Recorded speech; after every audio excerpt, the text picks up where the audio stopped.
আমাদের আশেপাশেই ছড়িয়ে রয়েছে এমন কিছু মানুষ যাদের জীবনের সংগ্রাম সম্পূর্ণই আলাদা।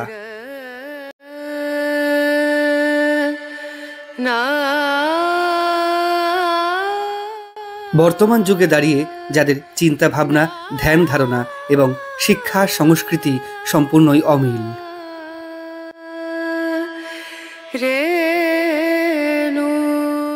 সেই একবার গেছি শ্বশুরবাড়ি, তাছাড়া যাই না। সে লোকের রূপ সিঁড়ি কিরকম ছিল, চুল কি লম্বা কালো তাও জানিনি, মনে নেই। নিজে হাতে কোনোদিন সিঁদুর মাখেনি। তেমনই এক সংগ্রামশীল নারীর গল্প থাকছে আজকের ভিডিওতে, যার বর্তমান বয়স 96 বছর।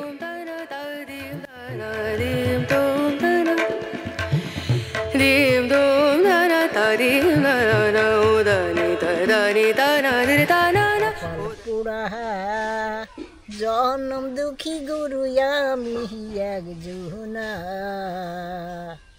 ওই আমি গিয়েছিলাম ভবের বাজারে, সইজুনাতে করিল চুরি গুরু আমার দিল জেলখানায়। ভবে গোপাল পুরা জনম দুঃখী গুরু আমি একজনা,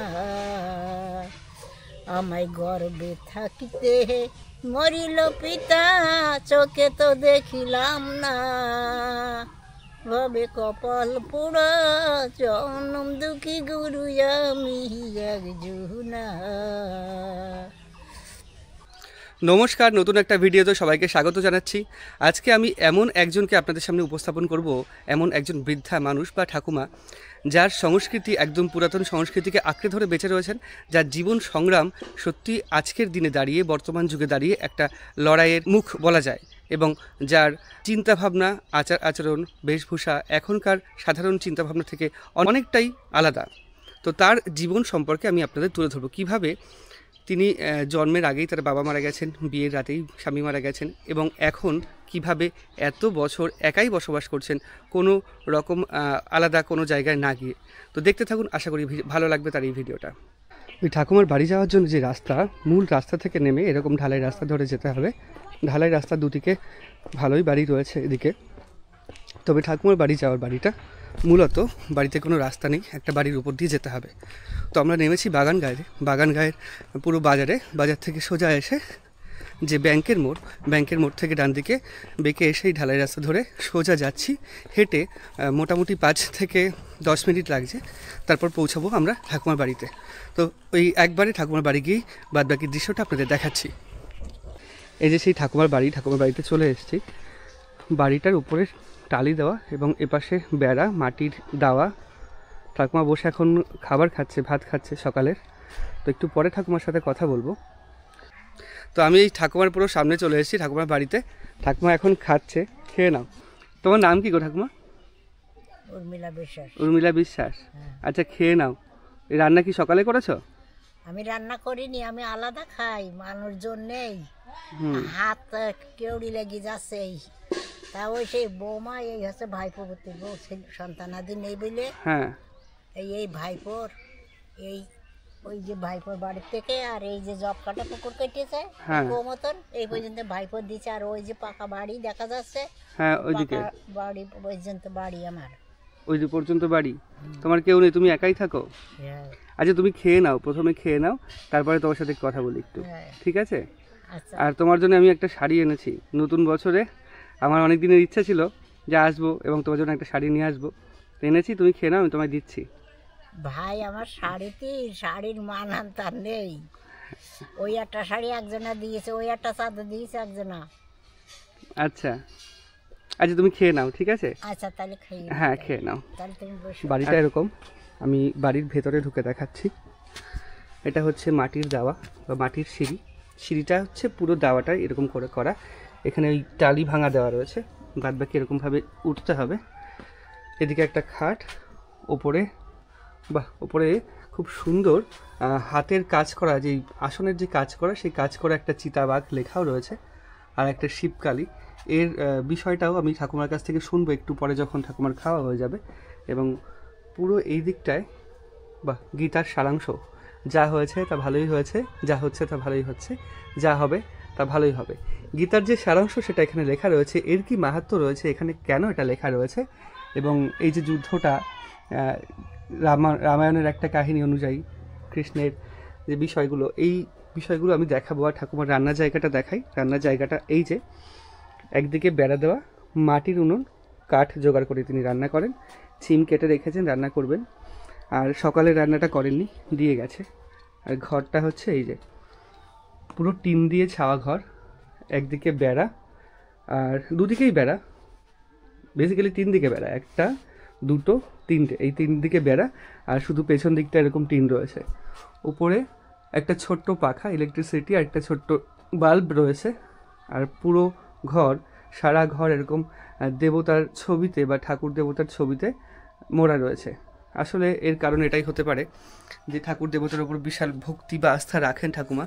পুরোটাই শোনাবো, পুরোটাই দেখাবো। ঠাকুমার একটু খাওয়া হোক, পুরো ঠাকুমার মুখ থেকেই তার জীবনের কাহিনী শোনাবো, এবং তার জীবনের কাহিনীর সঙ্গে তার উপলব্ধিটাও শোনাবো। আর একটু আগে গিয়ে, আপনার পায়খানা বাথরুম কি সামনে এইটা? বাড়ি থেকে বেশ কিছুটা দূরে এইরকম পায়খানা বাথরুম। আশেপাশে কোনো লাইট নেই। সাধারণত যদি রাত্রিবেলা হয়, রাত্রিবেলা বেরোয়, কি বাজে অবস্থা হয় সেটাই হচ্ছে দেখার বিষয়। আর এদিকে ফাঁকা জায়গা রয়েছে, কিছু গাছপালা লাগানো রয়েছে। তো ঠাকুমার খাওয়া হোক, খাওয়া হলে আমি ঠাকুমার কাছ থেকে সমস্ত কাহিনীটা বা ঠাকুমার জীবন কাহিনীটা আপনাদের শোনাবো। এই যে হচ্ছে ঠাকুমার গেট, উপরে উঠছি। বলছি কি ঠাকুমা, তোমার জন্য না এইটা এনেছিলাম। আমি তো অতটা চয়েস করতে পারি না, দেখো তোমার এটা পছন্দ হয়েছে। তা তো আমার ইচ্ছে হলো তোমাকে দেওয়ার নতুন বছরে। তোমার পছন্দ হয়েছে তাই বলো। খয়েরি, এটা লাল না, সবুজ খয়েরি।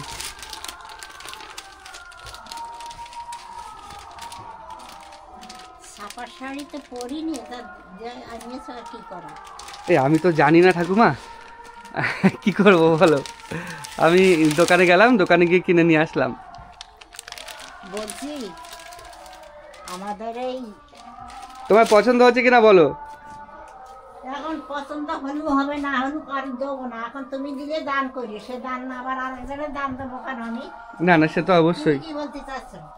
না না না না না, সেই দেখো ভাই, আগের কালে লেখাপড়া জানি না, আমি বকালাম বুঝলে। হ্যাঁ হ্যাঁ, তা আমার এই বুদ্ধি জোরে, ওই বিদ্যা বড় না বুদ্ধি বড়, ওই একজন যাচ্ছে, তা বলছে বিদ্যা বড়।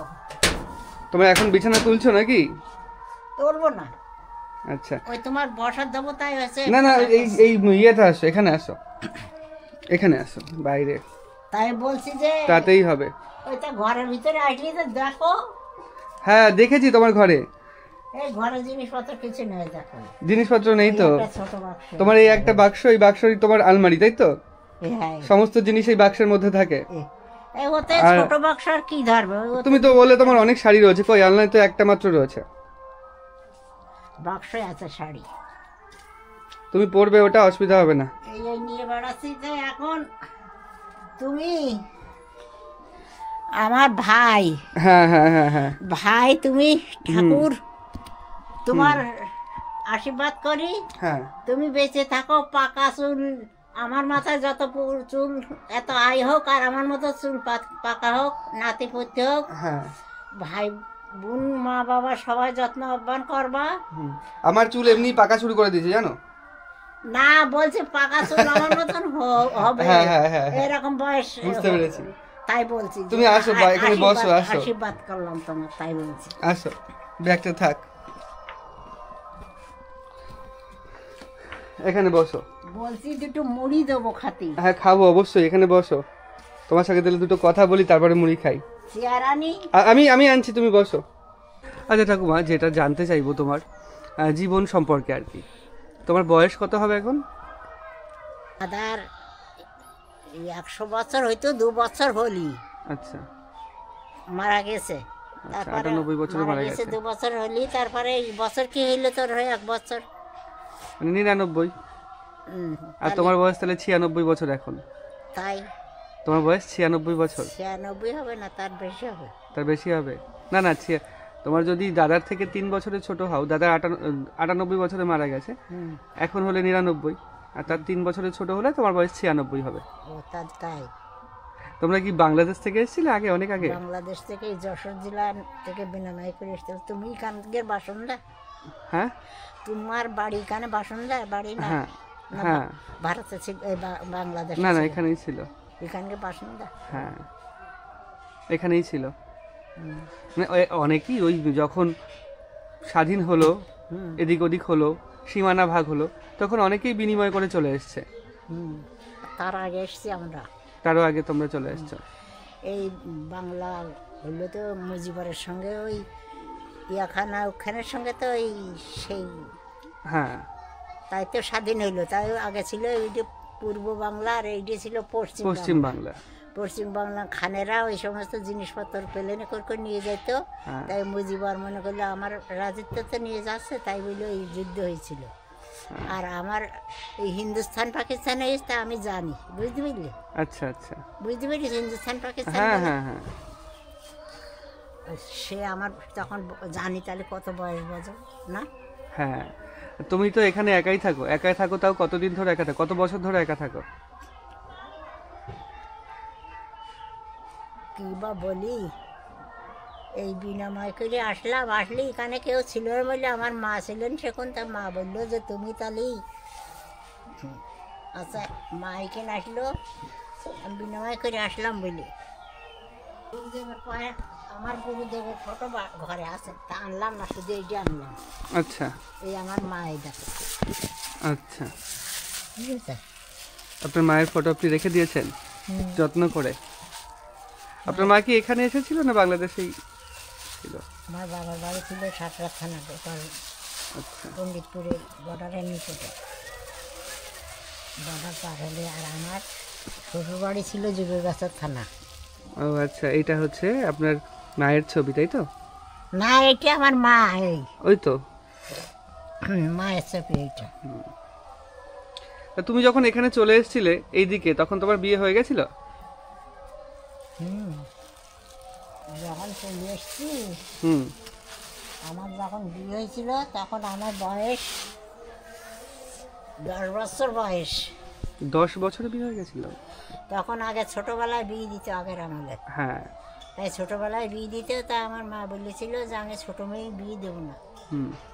সে তিনার মামার বাড়ি ছিল আমার বাবার বাড়ি যে গ্রামে, এই সাথে নেই। আর সেই গ্রামে মামার বাড়িতে, মামার বাড়ি আসলে তা মানুষ বললো যে এক বাবার এক ছেলে দাও, ভালো হবে। তাই বললেও সেই বিয়ে দিয়েছিল। দিলি এবছর গোভগ্ন তো চেনো, যেদিন ফাল্গুন মাস যায়, গরু বছর গাদ হয়, গরু বছর তেল সিঁদুর মাখায়, সেই গোভাগ্ন বিয়ে হলো। আর আমার মাঝি শ্বশুরের ছেলে, তার বিয়ে হলো, তার ফিরে গোভাগ্নে হয়ে 34 মাসে বউ ভাত করলো। আর বৈশাখ মাস গেল, জ্যৈষ্ঠ মাসে আমার মা ষষ্ঠীতে জামাই আনবে।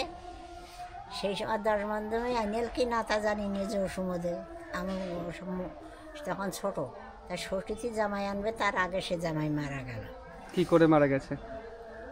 ওই এক বাবার এক ছেলে, শ্বশুরের 3 ভাই বড় লোকেরা, তারা মনে করলো যে শ্বশুর আলাদা, গোবিন্দপুর গ্রাম, ওই যেরকম তোমার আর কি বলি, বাউর তো দেখছেন না, বাগির? হ্যাঁ হ্যাঁ, বাগির বাউর চেনো? তাহলে বাউরের ওপার হচ্ছে গোবিন্দপুর, আর এপার আমার শ্বশুর বাড়ি। আচ্ছা। তাই ওই সেই 24 বিঘে জমি ছিল। সেই 24 বিঘে জমি এক বাবার এক ছেলে, তো অসুখ হয়েছিল। তা মনে করতো যে ওই জমির আবাদ, বাবা মা নেই, বড় জেঠি মা আছে আর মেজি জ্যাঠামশাই, আর আমার শ্বশুর ছিলেন ছোট।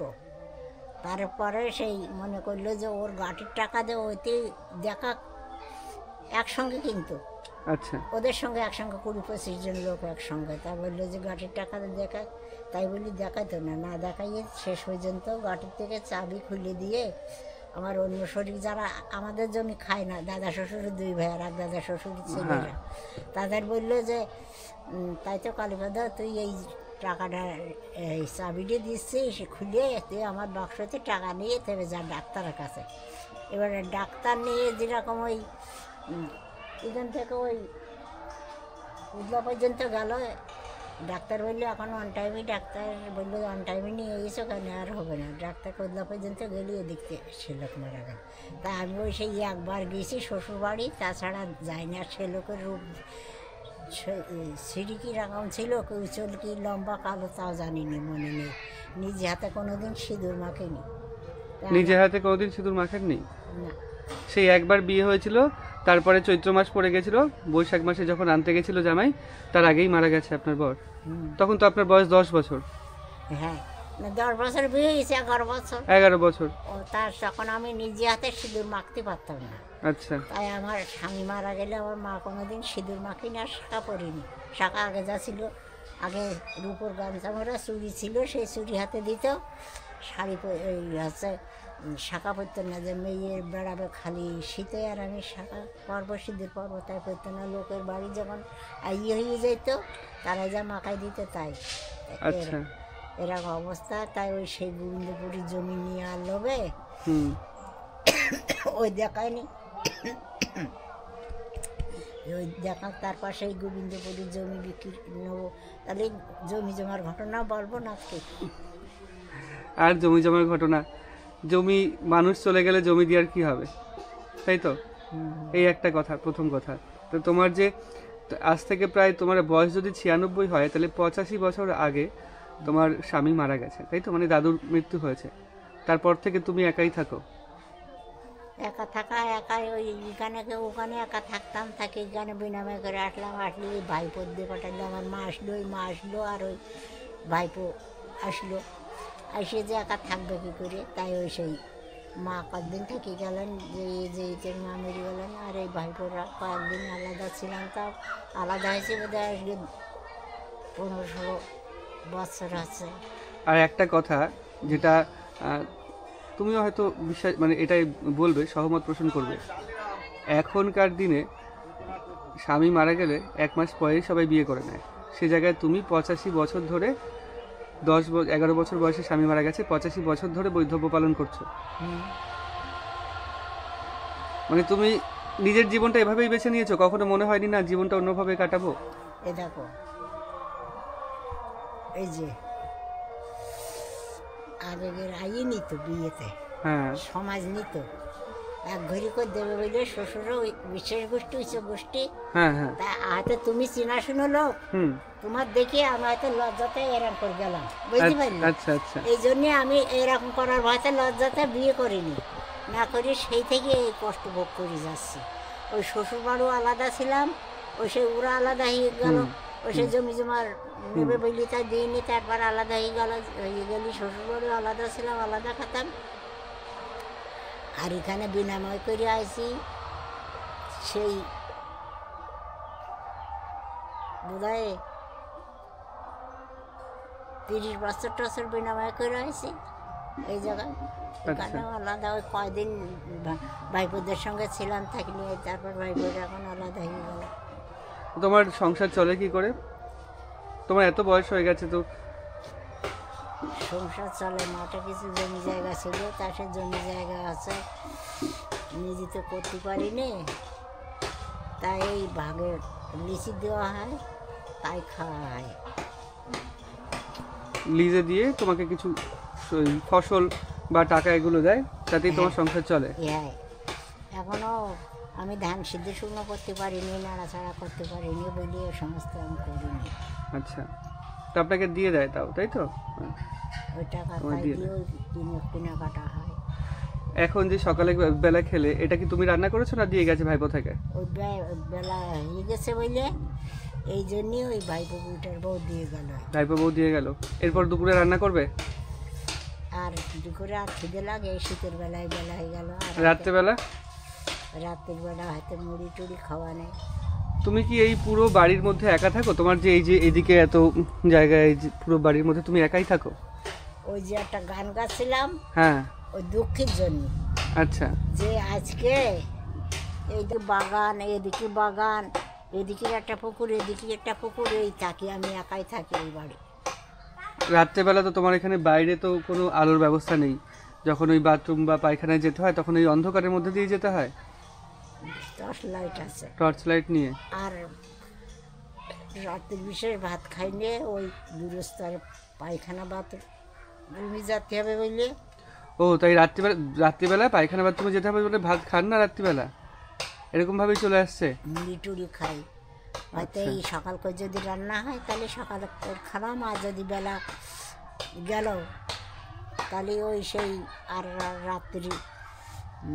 আপনার একটা অপারেশন হয়েছিল বললেন, অপারেশনটা কিসের অপারেশন? পেটে কি হয়েছিল? টিউমার হয়েছিল। টিউমার হয়েছিল? কতদিন আগে অপারেশন করেছেন? তা অপারেশন করেছি তা আজকের 15-16 বছর। আচ্ছা আচ্ছা, 15-16 বছর আগে। পুরো ফাঁকা জায়গার মধ্যে আপনার একাই ঘর, একাই জীবন, এভাবেই চালিয়ে আসছেন। সত্যি আপনি হচ্ছে মানে একটা উদাহরণস্বরূপ বলা যায়, যেটা বললাম না, এখনকার মানুষের চিন্তাভাবনার সাথে আগেকার মানুষের চিন্তাভাবনা কোনোদিনই মেলে না। আপনার যে চিন্তাভাবনা, যে বিচার বিশ্লেষণ বা বিচার বুদ্ধি, তার সঙ্গে এখনকার জীবনের মেয়েদের সঙ্গে কোনোদিন মিলবে না। না, আমি মনে করেছি আগে সমাজ নিত, আইয়ে নিত, তা বাবা গোষ্ঠী ঘরে মঙ্গল গোষ্ঠী, আর শ্বশুরও বিশেষ গোষ্ঠী। তাই এবারটা আমি কোনোদিন বিয়ে থাকাও করিনি। কতজন বিয়ে করতে চাইছিল, তা আমি বললাম আমি বিয়ে করবো না। তা বাদে আর একটা কথা বলছি, মুখ খারাপ করে বলবো, কতজন বিয়ে করতে চেয়েছে তাও আমি বিয়ে করিনি। যে বলে বিয়ে করো, 2জন ঘটক ধরিয়েছে, দুইজন, তা আমি বললাম আমি বিয়ে করবো না। তারপরে ওই যে লাইন করা ও সমস্ত করিনি। এখন তুমি এমনি যাচ্ছ, একদিন আমি আসছি, তাই ওই বাংলাদেশ থেকে ভারতে আসছি, তাই গাছে সুন্দরী চলেছে একা পথে, সঙ্গী হইলে দোষ কি তাতে। আমি বললাম যে ওই যে আমি এক লাজ আছি বলে হয়তো একজনের গাথায় কাজ করছে, তা আমি যদি সেই মুখে তাগাইকে হাসি তাহলে তো পাইও আসবে তারা, না? হ্যাঁ একদম। তা সেই জন্য মুখ বুঝে ও মুখও তাকালাম না, তোদের মুখে পুকুর কাটিস খাই, তা আমি তাকাবো না, এইরকম করে করে আসি। নয়তো এ পর্যন্ত আসতাম না। ওই যদি লাইন ফাইন করতাম, কোনো করতাম, তাহলে হয়তো অনেক দূরেই যেতাম, না কি বলতে চাচ্ছি? হ্যাঁ সে তো অবশ্যই। তা আমিও সে জমুলিকে ওই জন্য তো বলছি, তোমার যে চিন্তাধারা, তোমার যে ডিসিশন বা তোমার যে সংস্কৃতি রয়েছে, সেটা সম্পূর্ণ আলাদা। ওর জন্যই মানে আমাকে ভালো লেগেছে যে তোমার এই বিষয়ের জীবনযাপন দেখে, ওর জন্য তোমার কাছে ছুটে আসা। ভালো হয়েছে বলছি। ওই যে আমি মনে করি অযোধ্যায় দশরথের পুত্র রামচন্দ্র, লক্ষণ কোনোদিন ঘর গৃহবাস করেন বউ নিয়ে, তাই তো? ওই দেখো ওই রাম হয়েছে, আমার ঘরে অনেক ফটো আছে, দেখেছো তো? হ্যাঁ দেখি, চলেন চলো।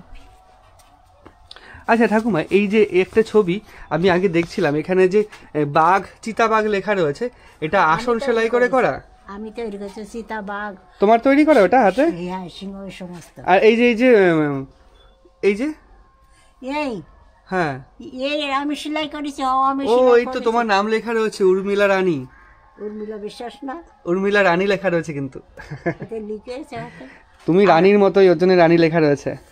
তা এই দেখো খুব সুন্দর চিতাবাঘ। এগুলো এখনকার মানে মানুষেরা বা মেয়েরা এগুলো তৈরি করার একটা ধৈর্য দরকার, সেই ধৈর্যটাও পাবে না। তাছাড়া এই যে একটা কলা কুশলতা দরকার, সেটাও পাবে না।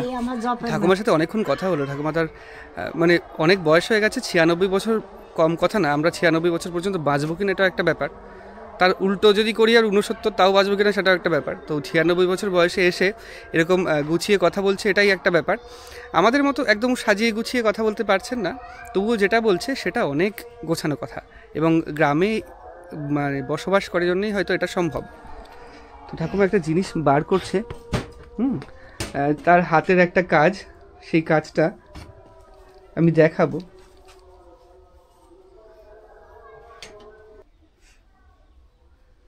আচ্ছা আচ্ছা, হরিণ তাই তো? হুম।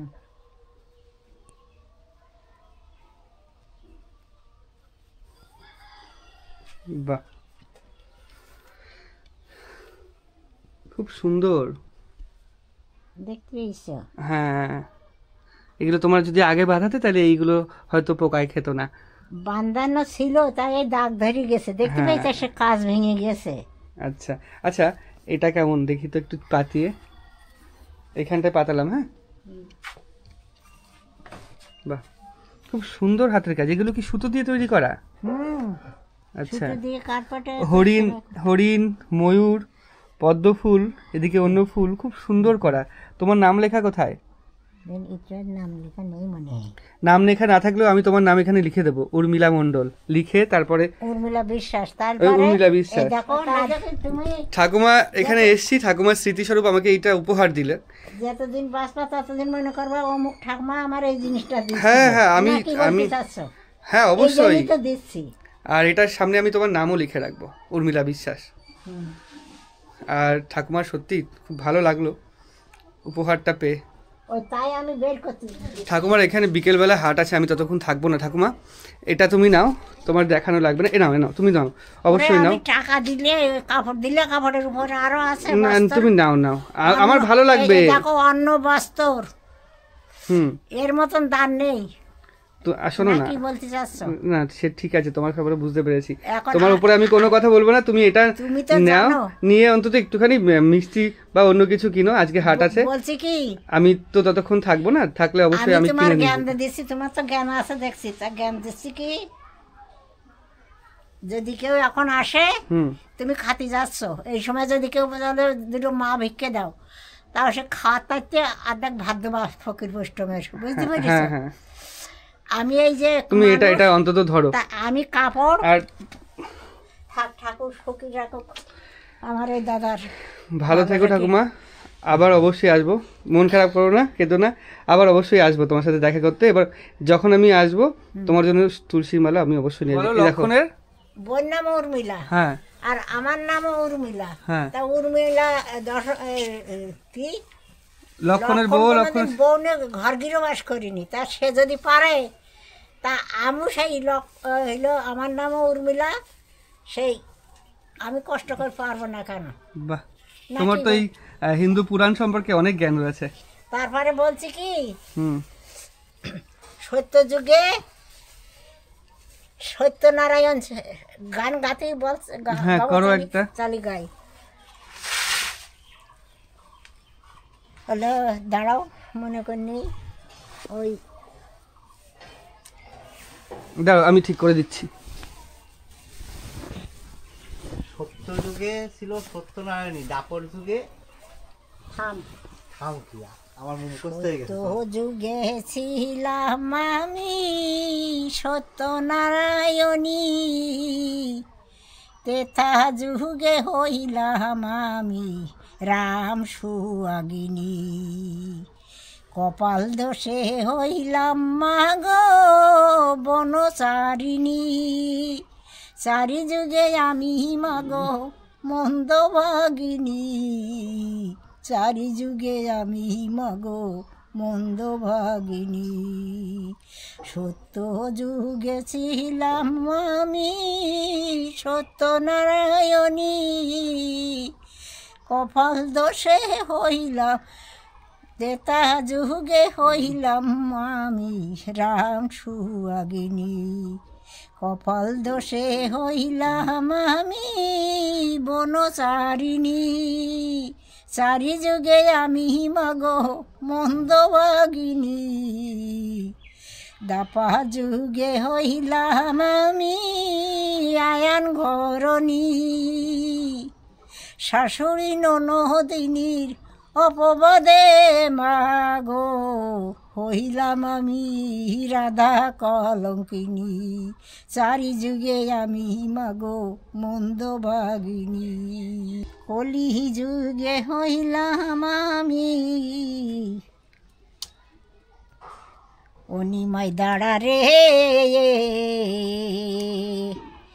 তোরে যখন গর্বে 10 মাস 10 দিন গর্ভে ধারণ করে ও নিমাই রেখেছিলাম তোরে। আমার যখন প্রস্রাবের সময় কেউ ছিল না পাশে, কতই কষ্ট করে রে নিমাই আমি প্রস্রাব করলাম তোরে। তুই আমার কতই কষ্ট করে রে নিমাই আমি প্রস্রাব করলাম তোরে। তোরে কোলে নিয়ে নিমাই আমার কষ্টের কথা নাই ছিল মনে। ও নিমাই দাঁড়া রে, আগে যদি জানতাম রে নিমাই হইবি রে সন্ন্যাসী। ও তো নাই তুলিতাম কোলে রে নিমাই আমি নাহি দিতাম সোনের দুগ্ধ গালে। ও নিমাই দাঁড়া রে, কোথা থেকে আইল রে গুরু বসতে দিলাম ঠাই। সেও বুদ্ধি নিমার আমার, ও মা বলো আর নাই রে নিমাই দাঁড়া রে। ও তো দেখিব দুই নয়ন ভরে, ও নিমাই দাঁড়া রে, কোথা থেকে আগে। তোমার গানের গলা হচ্ছে খুবই সুন্দর গানের গলা। বৈরাগী না হইও রে নিমাই সন্ন্যাসী না হইও, নগর মেঙে দিব নিমাই। ঘরে বসে খেয়েও রে নিমাই দাঁড়া রে, কোথা থেকে আইল রে গুরু বসতে দিলাম ঠাই। সেও বুদ্ধি নিমার আমার, ও মা বলো আর নাই রে নিমাই দাঁড়া রে। ও তো দেখিব দুই নয়ন ভরে, নিমাই দাঁড়া রে। ঠিক আছে, ঘরের মধু বিষ্ণু পিয়া জ্বলন্ত যোগিনী, কি দিয়ে বুঝাইব তারে সুধ মুখের বাণী দিয়া। ও নিমাই দাঁড়া রে, দেখো রে নদিয়ার লোকজন দুই ধারে দাঁড়িয়ে। আমার নিমাই গেল সন্ন্যাসেতে, ও কেহ না দেয় বাহাদারে নিমাই দাঁড়া রে। নদিয়ায় নিমাইয়ের চিত্তর ঘাটতায়ও আছে, দেখো রে নদিয়ার লোকজন দুই ধারে দাঁড়িয়ে আমার নিমাই গেল সন্ন্যাসেতে, কেউ না দেয় বাধারে নিমাই। আমার গানটান মনে থাকে বলো, আবার লেখাপড়া জানিনি বুঝলে। তার স্মরণ শক্তি ভগবান দিয়েছে। এই রাত্রি গান বাজনা করবানে ঠাকুর দেবতা রয়েছে, এইতে এইভাবে চলে যায়। তোমার ভালো লাগছে এখন শাড়ি পরে? বলো, তোমাকে খুব সুন্দর লাগছে এটা পরে, সত্যি খুব সুন্দর লাগছে। মনে হচ্ছে বয়স 10 বছর কমে গেছে। আচ্ছা ঠাকুমা, আসছি আমি। হ্যাঁ, আমি পরে আসবো, অবশ্যই দেখা করবো। তো ভিডিওটা এখানেই শেষ করছি। কেমন লেগেছে অবশ্যই কমেন্ট করে জানাবেন। ভালো লাগলে লাইক এবং শেয়ার করবেন। দেখা হচ্ছে পরবর্তী একটা নতুন ভিডিওতে। ততদিন ভালো থাকবেন, টাটা।